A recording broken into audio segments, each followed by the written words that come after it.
Tirumala Vaikuntham queue complex లో ఏర్పాటు చేసిన ఇంటిగ్రేటెడ్ కమాండ్ కంట్రోల్ సెంటర్ సేవలు అందుబాటులోకి వచ్చాయి. ప్రవాసాంధ్రుల సహకారంతో సుమారు 25 కోట్ల వ్యయంతో ఏర్పాటు చేసిన ఏఐ ఆధారిత కమాండ్ కంట్రోల్ సెంటర్ ద్వారా భక్తులకు మెరుగైన సేవలు అందనున్నాయి. దేశంలోనే తొలి ఏఐ ఆధారిత కమాండ్ కంట్రోల్ సెంటర్ పనితీరు, భక్తులకు అందుబాటులోకి రానున్న సేవలపై టీటీడీ అదనపు ఈవో వెంకయ్య చౌదరితో మా ప్రతినిధి నారాయణప్ప ముఖాముఖి. ఆధునిక సాంకేతిక పరిజ్ఞానాన్ని వినియోగించుకోవడం ద్వారా ప్రజలకు మెరుగైన సేవలు అందించాలన్నది ముఖ్యమంత్రి చంద్రబాబు నాయుడు లక్ష్యం. అందుకు అనుగుణంగానే తిరుమల తిరుపతి దేవస్థానంలో కూడా ఆధునిక సాంకేతిక పరిజ్ఞానాన్ని వినియోగించుకుని ప్రపంచ నలుమూల నుంచి తిరుమల శ్రీవారిని దర్శించుకునేందుకు వచ్చే భక్తులకు మెరుగైన సేవలు అందించడానికి తిరుమల తిరుపతి దేవస్థానం విశేషమైన కృషి చేస్తుంది. ముఖ్యమంత్రి చంద్రబాబు నాయుడు ప్రతిసారి చెప్పినట్టు ఆర్టిఫిషియల్ ఇంటెలిజెన్స్, డేటా అనలిటిక్స్ ను ఉపయోగించడం ద్వారా ఎలాంటి సేవలు అందించవచ్చో పరిశోధనలు చేయండి, అందుకు అనుగుణంగా ఏర్పాట్లు చేయండి అన్న సూచనలను ఆచరణలో పెడుతూ తిరుమల తిరుపతి దేవస్థానం అదనపు కార్యనిర్వహణాధికారి వెంకయ్య చౌదరి ప్రత్యేక చర్యలు చేపట్టారు. ప్రవాస భారతీయుల నుంచి విరాళాలు సేకరించి దేశంలోనే మొట్టమొదటిసారిగా ఆర్టిఫిషియల్ ఇంటెలిజెన్స్, డేటా అనలిటిక్స్ ద్వారా పనిచేసే ఒక ఇంటిగ్రేటెడ్ కమాండ్ కంట్రోల్ రూమ్ను ఏర్పాటు చేశారు. ఆ కమాండ్ కంట్రోల్ రూమ్ ఏ విధంగా పనిచేస్తుంది, కమాండ్ కంట్రోల్ రూమ్ ఏర్పాటు చేయడానికి ఎంత మేర విరాళాలు ప్రవాస భారతీయుల నుంచి స్వీకరించారు, ఆ పనితీరు ఎలా ఉంది అనే విషయాలు తెలియజేసేందుకు మన దగ్గర తిరుమల తిరుపతి దేవస్థానం అడిషనల్ ఈవో వెంకయ్య ఉన్నారు. వారిని అడిగి మరిన్ని తెలుసుకుందాం. Sir, integrated command control room ఎలా పనిచేస్తుంది, దీని ద్వారా భక్తులకు ఏ విధమైన సేవలు మెరుగుపడతాయంటారు? ఓం నమో వెంకటేశాయ. ముఖ్యమంత్రి గారు September 25 AI enabled integrated command సెంటర్ని ఇనాగ్రేట్ చేసిన తర్వాత 60% ఫస్ట్ ఫేజ్లో ఆపరేషనలైజ్ అయింది చెప్పొచ్చు. ఎన్ఆర్ఐస్ వాళ్ళంతా కూడా వాళ్ళే డొనేషన్ చేసి సాఫ్ట్వేర్ కూడా వాళ్ళే తెచ్చి ఇక్కడున్న మన ప్రాసెస్ మొత్తాన్ని కూడా క్యాప్చర్ చేసి మొత్తాన్ని కూడా ఒక షేపుకి తెచ్చి ఇప్పుడు చాలా ఉపయోగకరంగా ఉందని చెప్పొచ్చు. ఇది టెంపుల్ అడ్మినిస్ట్రేషన్లో దేశంలోనే first integrated command control AI enabled అని చెప్పడంలో ఏమాత్రం సందేహం లేదు. సీఎం గారు ఇచ్చిన ప్రోద్బలం, ఇనిషియల్గా థాట్ ప్రాసెస్ సీఎం గారు రివ్యూలో ఒకసారి చెప్పడం జరిగింది. తర్వాత మినిస్టర్ గారు యుఎస్ వెళ్ళినప్పుడు ఆ ఎన్ఆర్ఐస్ అందరూ కూడా లోకేష్ గారు మినిస్టర్ గారికి వాళ్ళు అప్రైజ్ చేయడం జరిగింది. వాళ్ళు ఇక్కడికి వచ్చిన తర్వాత మనం బేసికల్గా కోఆర్డినేట్ చేసాం. ఇక్కడ ఉన్న ప్రాసెస్ ఎలా ఉంటుంది, ఇక్కడ ఎలా డేటాని క్యాప్చర్ చేయొచ్చు, ఇప్పుడున్న కెమెరాస్తో పాటు అదనంగా ఎఫ్ఆర్ఎస్ ఎట్లాంటి కెమెరాస్ పెట్టవచ్చు, ఇవన్నీ కూడా ఇంటిగ్రేట్ చేసి వాళ్ళు దాదాపు లాస్ట్ 40-45 డేస్లో చాలా బ్రహ్మాండమైన డాష్బోర్డ్ క్రియేట్ చేయడం జరిగింది. మనకున్న వైకుంఠం 1లో మీకు తెలుసు ఉన్న కెపాసిటీలో 45% ఆల్రెడీ భక్తులు ఉన్నారు. వీళ్ళంతా కూడా స్లాటెడ్ భక్తులు. 3500 మంది డైనమిక్గా ఎప్పటికప్పుడు అప్డేట్ చేస్తూ ఉంటుంది, వెయిట్ చేస్తున్నారు ఫర్ దర్శన్. అలానే వైకుంఠం 2లో అంటే స్లాట్ లేకుండా ఫ్రీ దర్శనకు వచ్చే వాళ్ళు 10,646 మంది వెయిట్ చేస్తున్నారు. వైకుంఠం 2 కాంప్లెక్స్లో 76% ఫిల్ అయింది. నారాయణ గిట్ షెడ్స్లో ఆల్మోస్ట్ 7 సెట్స్ ఫిల్ అయి ఉన్నాయి. 2,180 మంది వెయిట్ చేస్తున్నారు. 6 to 7 దాంట్లో దాదాపు 1,612 మంది దర్శనం చేసుకున్నారు. అలానే మీకు తెలిస్తే ఇక్కడ ఎంట్రీ పాయింట్స్ ఉంటాయి. మనకి సర్వదర్శన ఎంట్రీ పాయింట్స్ ఉంటాయి. ఫ్రీ దర్శన్, సుపదం ఎంట్రీ 300 రూపాయలు దర్శనం ఉంటుంది. ఎస్ఎస్డి స్లాటెడ్ సర్వదర్శన ఎంట్రీ పాయింట్ ఉంటుంది. శ్రీవాణి దర్శనం ఉంటుంది ఎంట్రీ పాయింట్స్. అలానే ఎస్సీడి ఇంకొక మన ఓల్డ్ సుపదం, న్యూ సుపదం అని ఉంటుంది. అలానే ఎన్ఆర్ఐ ఒకటి కూడా మీరు చూస్తే దీంట్లో కూడా ఈ పర్వ్యూలో ఎవరు వచ్చినా కానీ క్యాప్చర్ చేస్తుంటారు. ఒకసారి క్యాప్చర్ చేసిన తర్వాత రెండోసారి క్యాప్చర్ చేయటం జరగదు. ప్రతి ఎంట్రీ పాయింట్లో ఎప్పటికప్పుడే క్యాప్చర్ చేసి లాస్ట్ 1 అవర్ కరెంట్ అవర్లో 6 to 7 అవర్స్లో ఎంతమంది ఎంట్రీ పాయింట్స్లో ఎంతమంది ఎంటర్ అయ్యారు అనేది మనకు తెలుస్తుంది. ఈ ఎంట్రీ పాయింట్ వల్ల మనకి ఎవ్రీ 1 అవర్లో ఎంతమంది దర్శనం కోసం వస్తున్నారో తెలుస్తుంది. ఎవ్రీ 1 అవర్లో సపోజ్ రాత్రి midnight 12 o'clock నుంచి ఎంతమంది వస్తున్నారు ఎవ్రీ అవర్ ఎంట్రీ దర్శనం కోసం అని ఉంటుంది. తర్వాత ఎవ్రీ 1 అవర్కి ఎంతమంది దర్శనం చేసుకుంటున్నారు అనేది కూడా ఉంటుంది. మీరు చూస్తే సపోజ్ సుప్రభాత దర్శనం 543 దర్శనం చేసుకున్నారు. అలానే 4 o'clock 82 మంది తోమాల సేవ, అర్చన 148 అంటే బయట కొంతమంది కూడా దర్శనానికి వెళ్తూ ఉంటారు. 9 to 10 5349 మంది దర్శనం చేసుకున్నారు. ఇలా ఎవ్రీ అవర్కి ఎంతమంది దర్శనం చేసుకున్నారు అనేది మనకు ఫుల్ క్లారిటీ ఉంటుంది. 11th రోజు ఎవ్రీ 1 అవర్కి జనాలు ఎలా వచ్చారు, ఎలా దర్శనం చేసుకున్నారు, దాని కంపారిజన్ కూడా చేసుకోవచ్చు. పాస్ట్ డేటాలోకి వెళ్ళి ఎంతమంది ఇన్ఫ్లో ఉన్నారు, ఎంతమందికి దర్శనం చేసుకున్నాం అనేది డేటా ఆటోమేటిక్గా మనకి ఆ ప్రొవిజన్కి వెళ్ళిపోతే మనకి వెంటనే తెలిసిపోద్ది. కొన్నిసార్లు మన కైంకర్యాస్, కొన్నిసార్లు టెంపుల్ ప్రోగ్రామ్స్ బట్టి అవర్స్ మారుతూ ఉంటాయి. బట్ ఓవరాల్గా మనం పూర్తి స్థాయిలో కంపారిజన్ చేసుకోవటానికి పాస్ట్ డేటాతో కంపారిజన్ చేసుకొని లాస్ట్ ఫ్రైడే ఎంత దర్శనం చేసుకున్నాం ఈ అవర్లో, ఈ ఫ్రైడే ఎంత దర్శనం చేసుకున్నా కూడా పూర్తి స్థాయిలో మనం కంపారిజన్ చేసుకోవడానికి చాలా బాగా ఉపయోగపడుతుంది. రియల్ టైంలో ఎప్పటికప్పుడు దర్శనం చేసుకునే వాళ్ళకి డేటా క్యాప్చర్ చేసి ఆటోమేటిక్గా మనకి డిస్ప్లే అవుతుంది. మనకి వెయిటింగ్ పిలిగ్రిమ్స్ ఉంటారు, మీ అందరికీ తెలుసు.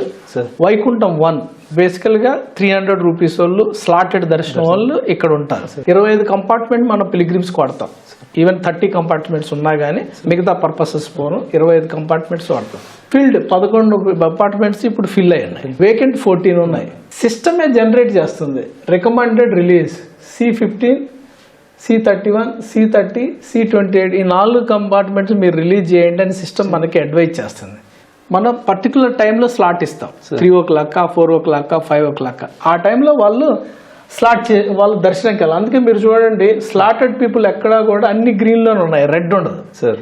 ఎందుకంటే వాళ్ళ టైంలో వాళ్ళని దర్శనం చేసుకొని మనం పంపించేస్తాం. అందుకని less than 2 hours గ్రీన్ ఉంటుంది sir. Waiting hours 2 to 4 hours వస్తేనేమో ఎల్లో ఉంటుంది. వెయిటింగ్ అవర్స్ 4 to 8 hours వస్తుంటే ఇంకో కలర్ ఉంటుంది. మోర్ దెన్ 8 hours ఉంటే మనకి రెడ్ కలర్ వస్తుంది. స్లాటెడ్లో అన్ని కూడా less than 2 hours లోనే దర్శనం అయిపోతుంది. వాళ్ళకి స్లాట్ ఇచ్చాం కాబట్టి ఆ టయానికి వస్తారు, దర్శనం చేసుకుంటారు. వైకుంఠం 2లో స్లాట్స్ లేకుండా ఫ్రీ దర్శనంకి వచ్చే వాళ్ళు ఉంటారు పిలిగ్రిమ్స్. దీంట్లో 31 కంపార్ట్మెంట్స్ ఉంటాయి.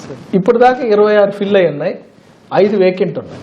4 hours అంటే వెయిటింగ్ ఎల్లో కలర్ లేదంటే orange colour more than 8 hours red ఉంటాయి. మీరు చూడండి ఎంటైర్ సిస్టమ్ లో ఓన్లీ 2 రెడ్ ఉన్నాయి. టైం స్లాట్ లేకుండా వచ్చారు కాబట్టి మనం టైం మిగతా వాళ్ళతో చేసి జాగ్రత్తగా వాళ్ళ టైంని కూడా పెంచకుండా వాళ్ళని ఇచ్చేసి పంపించాలన్నమాట. క్రౌడ్ బిహేవియర్ ఎలా ఉంది, లోపల ఎలా ఉంది అనేది ఎప్పటికప్పుడే మనం చూడవచ్చు, అసెస్ చేసుకోవచ్చు. పరిస్థితులు బట్టి మనం వెంటనే ఇమ్మీడియట్గా వీ కెన్ స్టెప్ ఇన్. దాంట్లో మనం ఫుడ్ ఎగ్జాక్ట్గా ఏ టైంలో సర్వ్ చేస్తున్నాం, ఒక్కసారి పిలిగ్రిమ్ కంపార్ట్మెంట్లోకి వచ్చిన తర్వాత ఎన్ని నిమిషాలకి మనం ఫుడ్ సర్వ్ చేస్తున్నాం అనేది కూడా క్యాప్చర్ చేస్తుంది. ఎన్నిసార్లు కాఫీ, టీ కానీ లేకపోతే మిల్క్ కానీ సర్వ్ చేయడం అనేది ఆటోమేటిక్గా క్యాప్చర్ చేసి ఆ డేటా కూడా మనకి డిస్ప్లే చేయడం జరుగుతుంది. ఆ కంపార్ట్మెంట్ లో వెయిట్ చేస్తున్న పిలిగ్రిమ్స్ బిహేవియర్ అగ్రెసివ్ ఉన్నాడు, ఎలా ఉన్నారు అది చేసింది, అది మనకి ఇమ్మీడియట్గా తెలిసిపోతుంది. మనకి క్రౌడ్ బిహేవియర్ని క్యాప్చర్ చేసి ఎప్పటికప్పుడే మనకి ఆ డేటా కూడా మనకి డిస్ప్లే చేస్తుంది అనమాట. ఇక్కడ ఎప్పుడైతే మనకి రెడ్ వస్తుందో ఇమ్మీడియట్గా మనం ప్రయారిటీలో రిలీజ్ చేసుకుంటాం. ఇప్పుడు స్లాటెడ్ పీపుల్ అందరూ కూడా 39 minutes, 45 minutes, 1 hour minutes, 1 hour 19 minutes ఇట్లే ఉన్నారు sir. We can hold them. Red వచ్చి ఎక్కడ వచ్చిందో వాళ్ళకి ప్రయారిటీ ఇచ్చి మనం రిలీజ్ చేయడం జరిగింది. ఆ ప్రయారిటీలోనే మనం ఎక్కడ కూడా రెడ్ ఎక్కడ కూడా కనిపించండి. ఓవరాల్గా క్రౌడ్ మేనేజ్మెంట్ చేయడానికి బాగా ఉపయోగపడుతుంది. వెయిటింగ్ పీరియడ్ని తగ్గించడానికి చాలా బాగా ఉపయోగపడుతుంది. ఈ రియల్ టైం మనకు పిలిగ్రిమ్ దర్శనాలకు సంబంధించి ఆ కంపార్ట్మెంట్ లో వెయిట్ చేస్తున్న భక్తులకు మనం ఎప్పటికప్పుడు వాళ్ళకి ఇన్ఫర్మేషన్ ఇచ్చేందుకు ఏమైనా ఏర్పాటు చేస్తున్నామా ఆ ఏరియాలో? ఎందుకంటే ఫర్ ఎగ్జాంపుల్ మనకి రెడ్ సింబల్ వచ్చింది, వీళ్ళు దాదాపుగా 8 hours వెయిట్ చేస్తున్నారు. వీళ్ళల్లో కొంచెం వాళ్ళ బిహేవియర్ డిఫరెంట్గా ఉంటుంది, ఆందోళన ఉండొచ్చు, లేకపోతే ఎన్ని గంటలు ఉన్నాయి, వాళ్ళకు ఎన్ని గంటలకు దర్శనం అయ్యేందుకు అవకాశం ఉంది ఏంటి అన్నది ఫోన్లో అలౌ చేయము. ఏం బయట ప్రపంచంతో వాళ్ళకి సంబంధాలు దిగిపోయి ఉంటాయి, మేము ఎప్పుడు బయటకు వెళ్తామా అన్న అభిప్రాయంతో ఉండే అవకాశం ఉంటుంది కదా, వారికి ఎలాంటి సమాచారం ఇస్తాం మనం ఈ రియల్ టైం ఉపయోగించి? మనం చాలా వరకు ఏంటంటే ఇది క్యాలిక్యులేట్ చేసి ఎవరైనా బయటికి వెళ్ళాలంటే మనం అలో చేసి మళ్ళీ రీఎంట్రీ తీసుకుంటాం. మీరు అలా చూస్తే చాలా కంపార్ట్మెంట్స్లో ఆన్ అన్ యావరేజ్ 40-50 పీపుల్ మళ్ళీ వస్తామని చెప్పి మన అదర్ డోర్లో ఉంచి వెళ్ళిపోతూ ఉంటారు అనమాట. వాళ్ళు మళ్ళీ రీఎంట్రీ తీసుకుంటాం. ఏ టయానికి ఈ కంపార్ట్మెంట్లో వాళ్ళకి దర్శనం అవుతుంది, ఈ కంపార్ట్మెంట్ వాళ్ళకి 9:51 అని ఇస్తుంది సార్. సో మన ఆఫీసర్ అక్కడ ఉండే వాళ్ళు ఏం చేస్తారంటే, సో మీకు అరౌండ్ 9:50-10 o'clock దర్శనం అవుతుంది. బ్యాక్ టు రూమ్కి వెళ్ళి మళ్ళీ రావాలంటే చిన్నపిల్లలు ఉన్నా కొంతవరకు కొంతమందికి ఏమన్నా ఇష్యూస్ ఉన్నా కానీ వాళ్ళు మళ్ళీ రూమ్కి వెళ్ళి అరౌండ్ 9-9:30 లెక్క వచ్చి రిపోర్ట్ చేసే అవకాశం ఉంటుంది. అక్కడ ఉండే కంపార్ట్మెంట్ హెడ్ చేసే వాళ్ళకి ఎగ్జాక్ట్గా టైం తెలవటం వల్ల ఏంటంటే వాళ్ళు గైడ్ చేయడానికి ఉపయోగపడుతుంది. ఏదైనా అనుకోని సంఘటనలు జరిగినప్పుడు అలర్ట్స్ వచ్చేందుకు ఆఫీసర్స్ కావచ్చు, లేకపోతే ఆ డిపార్ట్మెంట్లోని హెచ్ఓడీస్కి ఏమైనా ఉందా సార్ దీనికి? ఇంకా ఆ ప్రొవిజన్స్ కూడా ఎనేబుల్ చేయాలి.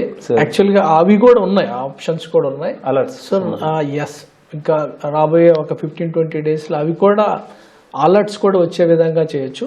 సంఘ వ్యతిరేక శక్తులు కానీ లేకపోతే క్రిమినల్ బ్యాక్గ్రౌండ్ ఉండే వాళ్ళు కానీ మనం ఒకవేళ ఆ డేటాను తీసుకొని పోలీస్ దగ్గర తీసుకొని మనం ఇచ్చేస్తే, మనం ఫీడ్ చేసుకుంటే ఇమ్మీడియట్గా అలర్ట్ ఇచ్చేస్తుంది. సో అండ్ సో పర్సన్ వచ్చాడు, సో అండ్ సో కెమెరా ద్వారా వెళ్ళాడు అనేది కూడా మనకు ఆ కెమెరాతో సహా ఏ కంపార్ట్మెంట్లో కూర్చుంది కూడా మనకు పూర్తి స్థాయిలో అలర్ట్ ఇస్తుంది.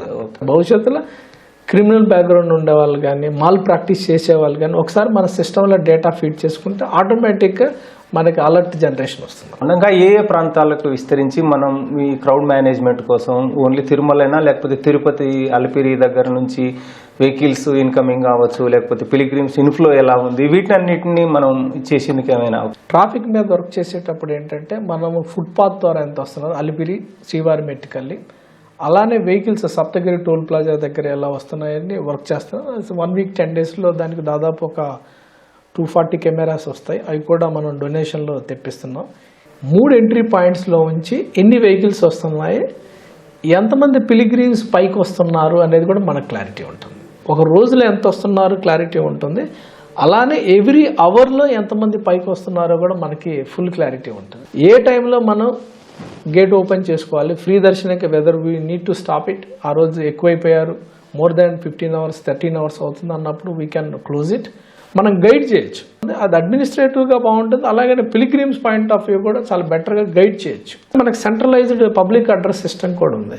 ఒకవేళ వాళ్ళకి ఇప్పుడు మనకి క్రౌడ్ తగ్గింది, ఇప్పుడు వెళ్తే 4 hours 5 hours దర్శనం చేసుకోవచ్చు అంటే అవన్నీ కూడా ఇంటర్ కనెక్టెడ్ కాబట్టి సెంట్రలైజ్డ్గా. సో మనం అనౌన్స్ చేస్తే అప్పుడు వాళ్ళు దే కెన్ కమ్ టు దర్శనకి రావచ్చు. మొత్తం టోటల్ ఎన్ని కెమెరాలు యూజ్ చేస్తున్నాము, దీనికి ఎంత మేర ఇన్వెస్ట్మెంట్ చేసాము, అదంతా మొత్తం విరాళం? ఇది దాదాపు అన్ని ఇంటిగ్రేట్ చేయలేదు. ఎక్కడైతే మనకి స్ట్రాటజిక్గా లొకేషన్ వైజ్ మనకు డేటాకు ఉపయోగకరం ఉన్నాయి అంతవరకు ఇంటిగ్రేట్ చేయడం జరిగింది. ఎఫ్ఆర్ఎస్ అది లేటెస్ట్ కెమెరాస్, అందుకని 250 అడిషనల్గా ప్రొక్యూర్ చేయబోతున్నాం అనమాట. మనకు ఓవరాల్గా దాదాపు 4000 కెమెరాస్ దాకా ఉంటాయి. అన్ని కూడా మనకి అవసరం లేదనమాట. అలానే దాదాపు ఇప్పుడు దాకా 18 crores వాళ్ళు డొనేషన్లో స్పెండ్ చేయడం జరిగింది. ఇంకా ఒక 1 million దాకా ఖర్చు పెట్టాల్సి వస్తుంది అనమాట. ఇంత ఫాస్ట్గా ఎగ్జిక్యూట్ చేసి ఉపయోగంలోకి తేవటం, దానికి సిస్టమ్కి ఉపయోగపడే విధంగా లైక్ డేటా జనరేట్ చేసే విధంగా కన్వర్ట్ చేయడం అనేది ఇక్కడ మేజర్ సక్సెస్ అని చెప్పొచ్చు. సో ఆఫీసర్స్ కూడా చాలా హ్యాపీగా ఉన్నారు. పిలిగ్రిమ్స్ కూడా ఎవరిని కూడా ఇది ఇంప్లిమెంట్ చేసిన కాడి నుంచి లాస్ట్ 1 weekలో 11-12 hours దాటి ఇంతవరకు కంపార్ట్మెంట్లో వెయిటింగ్ అవర్స్ లేదు. That is the beauty of the one. Weekends high peak inflow ఉన్నప్పుడు టైంలో కూడా సాటర్డే సండే కూడా మేము పూర్తి స్థాయిలో అసెస్ చేసుకున్నాం. బట్ ఎక్కడ కూడా 11:45 దాటి వెళ్ళలేదు ఈ లాస్ట్ 1 weekలో. దర్శన్ కేటగిరీ వాళ్ళు ఎంత టైం కన్జ్యూమ్ చేసుకుంటున్నారు, on an average 1 minute VIP బ్రేక్లో శ్రీవాణి కానీ, స్పెషల్ దర్శనం కానీ, లేకపోతే స్లాటెడ్ దర్శనం కానీ, లేకపోతే ఫ్రీ దర్శనం కానీ ఒక్కొక్క నిమిషానికి ఒక్కొక్క అవర్కి ఎంతమంది పెడతాను పూర్తి స్థాయిలో మనం క్యాలిక్యులేట్ చేసుకొని మనం మళ్ళీ కంపారిజన్ స్టడీ కూడా చేసుకుంటూ ఎందుకు తగ్గింది ఆ పర్టికులర్ అవర్లో కూడా మనం క్యాలిక్యులేట్ చేసుకోవచ్చు. ఓన్లీ పిలిగ్రిమ్ సర్వీస్లోనే కాకుండా అడ్మినిస్ట్రేషన్లో కూడా లైటర్ విన్లో వర్క్ చేసేందుకు ఉపయోగపడుతుందంట సార్. Yes, perfect. ఎక్కడ పోయినా ఇది మనం క్యారీ చేయొచ్చు. అదే సార్. ఇంకొకటి రెండు పెరిగినాయి సార్. సో అంటే ఈ టైంలో బేసికల్గా బెల్ అది ఉంటుంది కాబట్టి పెరిగి ఉండొచ్చు. సో మనకి ఒక 15-20 minutes బెల్ ఉంటుంది, ఆ టైంలో పెరుగుద్ది. సో అందుకని మనం గమనించవచ్చు, మనం చూస్తున్న కొద్దిసేపట్లోనే ఇప్పటి వరకు కేవలం C31, C24 మాత్రమే రెడ్లో ఉండేది. ఇప్పుడు చూస్తే C23 రెడ్లోకి వచ్చింది. అంటే వీరికి 8 hours పైన అయిపోయింది. స్వామివారి దర్శనం కోసం వేచి ఉన్నారా అన్నది అధికారులకు ఎప్పటికప్పుడు తెలియజేస్తుంది AI enable integrated command control ద్వారా. తిరుమల శ్రీవారి దర్శనానికి వచ్చే భక్తులకు ఇబ్బంది లేకోకుండా మెరుగైన దర్శనం ఇవ్వడమే కాకుండా పాలనాపరమైన అంశాలలో కూడా అధికారులకు సులభతరంగా పాలన చేసేందుకు కూడా ఈ కమాండ్ కంట్రోల్ రూమ్ ఉపయోగపడుతుంది.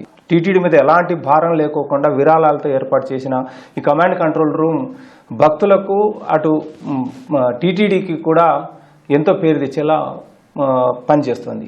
కెమెరామెన్ శేఖర్తో వి నారాయణప్ప, ఈటీవీ న్యూస్, తిరుమల నుంచి.